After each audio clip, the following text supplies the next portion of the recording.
Some of y'all might be wondering, actually no one was really wondering, why I didn't record one of these videos after the Giants' first game of Cactus League play, especially considering all that happened yesterday. We saw Bryce Eldridge hit a 450-foot home run. We saw Luciano playing some left field. Jung Hoo Lee's first game since his left shoulder injury. Landon Roop pitched very well. There was Sam Huff not only hitting a homer against his former team, but being the first Giant to use the ABS system. There was a lot of things that happened yesterday, and we will get into them today. But if you were wondering why I didn't just talk about all of that yesterday, I'm going to be honest, the decision was either record, edit, and post one of these videos or watch Boyz II Men perform a cover of Open Arms by Journey at Extra Innings Festival. And I'm just going to be honest, I'm going to post a lot of these videos over the course of the season. I'm only going to get one chance to see Boyz II Men. That's one of my favorite songs by Journey. It's one of my favorite songs, period.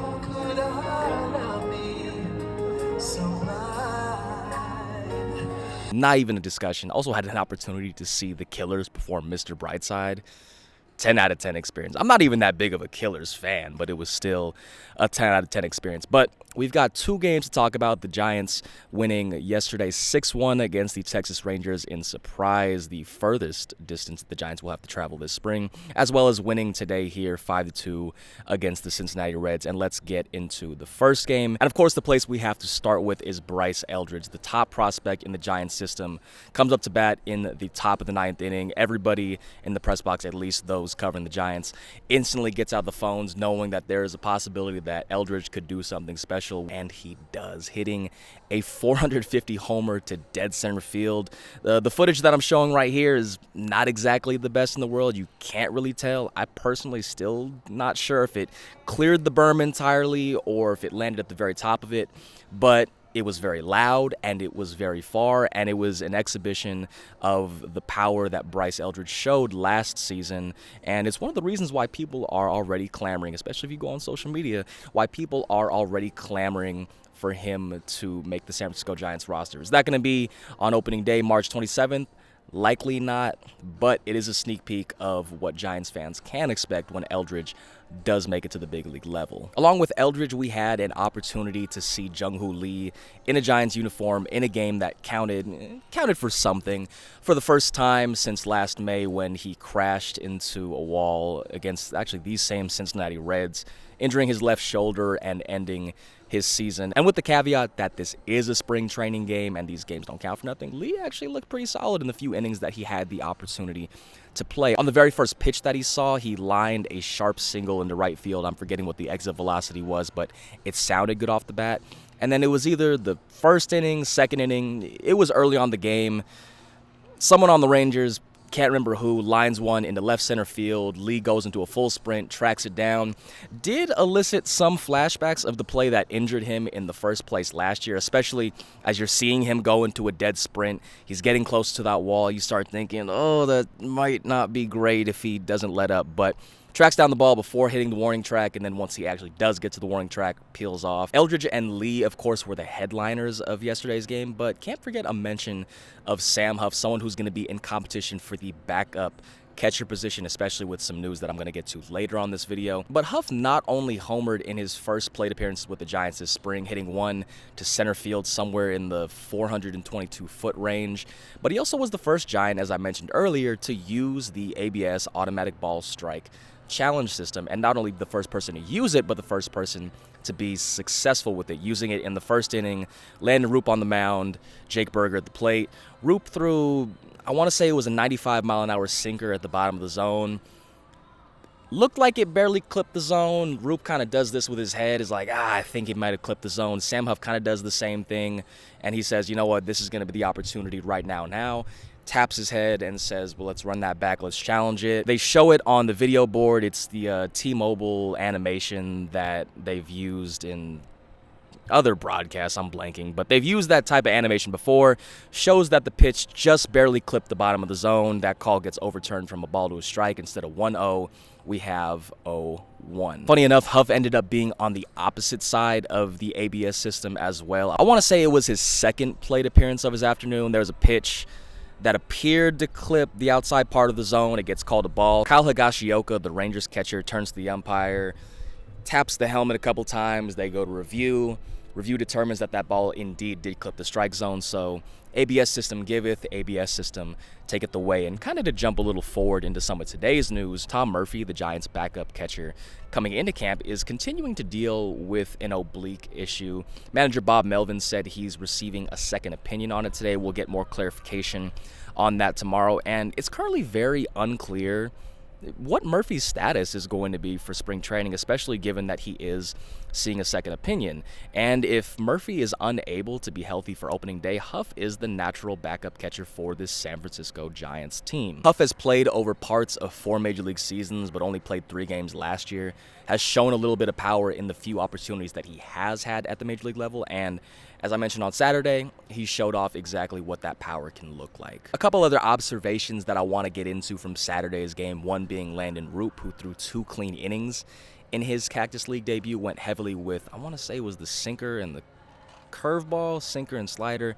I'll post it up on the video itself, but he relied heavily on those, whichever 2 pitches I'm mentioning. But he's one of several starters that are in competition for the 5th spot in the Giants rotation. Kind of finds himself in a bit of an odd position given that Kyle Harrison and Hayden Birdsong are currently the 2 front runners for that spot. But if Roop pitches well, the Giants just might find themselves in a situation where they say, hey, we want to get this guy in the bullpen, even if we have to convert him from starting to relieving. So that will be something to continue monitoring in camp as well. And the last thing to mention from yesterday's game is Luciano making his debut in left field. As I mentioned in a previous video, Luciano has had the opportunity to play outfield in the past, but this was his first time playing in the outfield with the Giants organization in a game in any capacity, spring training, majors, or minors. And it's really difficult to try to extrapolate anything of meaning over the course of 5 innings that he was out there, but in the 2 opportunities that he did get, exactly 2,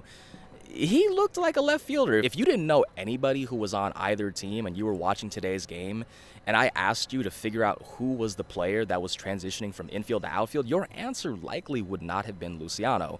I want to say it was the 3rd inning. He gets his first kind of routine fly ball to left field, takes a couple steps to his right, gets under it. But the really interesting play from yesterday, and we don't have any footage from it, so you'll just kind of have to use your imagination here. Someone on the Rangers hits a deep drive to left center field, not going to be able to be caught by anyone, bangs off the wall, and what Luciano does is instead of running directly at the ball, he takes an angle to play the carom, plays the carom, fields the ball on one hop, spins, and perfectly transitions from the spin into the throw to second base. And the runner ends up being safe at second base with a double, but Luciano ended up making it more of a play than it should have been. Again, it's really difficult to extrapolate anything of true meaning in such a small sample size. I'm not going to say Luciano's going to be a Gold Glover over there in left field, but considering it was his first time against Major League competition playing that position in any capacity, he looked good. So now we jump into today. But before getting into the game, manager Bob Melvin gave us a couple updates regarding some players on the Giants. The first being Elliot Ramos, who's dealing with a mild oblique strain. It's worth noting that Ramos dealt with a right oblique issue in 2023 that kept him out for a couple months. The Giants don't seem to be too concerned. Melvin described it as mild, but again, with all ailments, it will be something to monitor going forward. I mentioned that Murphy, who's dealing with his own oblique issue, will be going in for a second opinion. We'll get further clarity on that tomorrow. Melvin also said that Eric Miller was dealing with a little bit of numbness in one of his fingers. He hasn't appeared in any of the Giants' 2 Cactus League games yet, but he is scheduled to throw a live bullpen session tomorrow. And on some more encouraging news, Tyler Fitzgerald, who has been dealing with a lower back issue, is slowly ramping up baseball activities, and we could see him in a game sometime this upcoming week. So now transitioning into the actual game itself, the Giants win 5-2 over the Cincinnati Reds. And the 2 main things that intrigued me from today's game were the 2 starters that pitched in it, that being Logan Webb and Hayden Birdsong, both of which who have been making a couple of mechanical tweaks. Neither of the mechanical changes can be described as major. They definitely lean on the more subtle side. It's not like they change their windups completely. But while they aren't complete overhauls, they definitely are worth noting. First, with Webb, the tweak that he made pertains more to his back foot. And if you look at the footage that I'm showing on the screen right now, credit to whoever posted the YouTube video that I saw, what you'll notice is Webb's back foot, when he goes into this windup, it doesn't move. It remains pretty stationary, and we don't have any video footage of what Webb looked like today, but the change that he said he's making is that he wants that back foot to have a little bit of movement today. And when we asked Webb why he made the change, he said it was something he made on his own. He thinks it's something that can help him get into his delivery. And he said that there were times with the more stationary delivery, there would be instances where he'd be a little stuck, and that would kind of lead to his mechanics being a little bit out of whack. And shocker, shocker, a lot of this stuff goes back to mechanics and feel. With Birdsong, the change is pretty subtle as well. Last year, Birdsong's back foot was to the first base side of the rubber. This spring, Birdsong has been working on having his back foot on the third base side of the rubber. He said that he thinks it'll help out with his slider in particular. Including today's game, Birdsong has only had 4 opportunities to pitch on the third base side of the rubber.